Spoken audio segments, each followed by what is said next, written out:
মহারাজি প্রিয়াঙ্কাকে বলে, ঠিক আছে, আপনার অতীত সম্পর্কে আমি যা কিছু জানি সব কিছুই আজ থেকে আমার মনে থাকবে। মুখ থেকে আমি একটা শব্দ উচ্চারণ করব না, আমি কখনো কাউকে কিচ্ছু বলবো না, এমনকি পূজাকেও নয়। মহারাজি প্রিয়াঙ্কার চাপে পড়ে তাকে কথা দিয়ে দিল, কিন্তু মহারাজের মন ভীষণ অস্থির হয়ে আছে।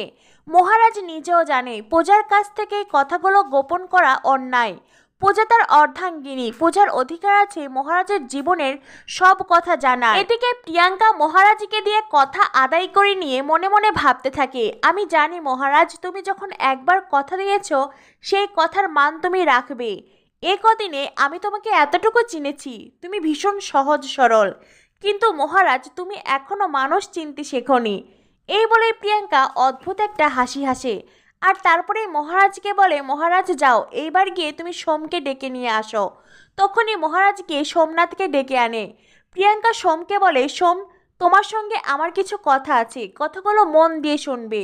সোম তখন মনে মনে ভাবতে থাকে, ও বাবা, এ দেখছি আবার আমার নাম ধরে ডাকছে, আমাকে তো সোনা বলে ডাকছে না। তবে কি মহারাজ প্রিয়াঙ্কাকে সব কথা জানিয়ে দিয়েছে? মহারাজ প্রিয়াঙ্কাকে বলেছে আমি ওকে টাকার জন্যই বিয়ে করতে চাই?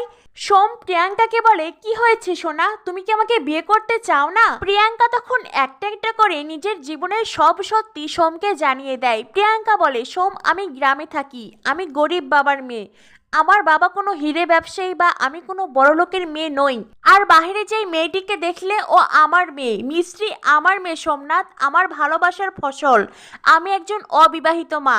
এই কথাগুলো শোনার পরেই সোমনাথের পুরো পৃথিবী যেন ওলট পালট হয়ে যায়। সোমনাথের চোখে তখন জল ছলছল করে। সোমনাথ আর দাঁড়িয়ে থাকতে পারে না, সে ধপাস করে মাটিতে বসে পড়ে।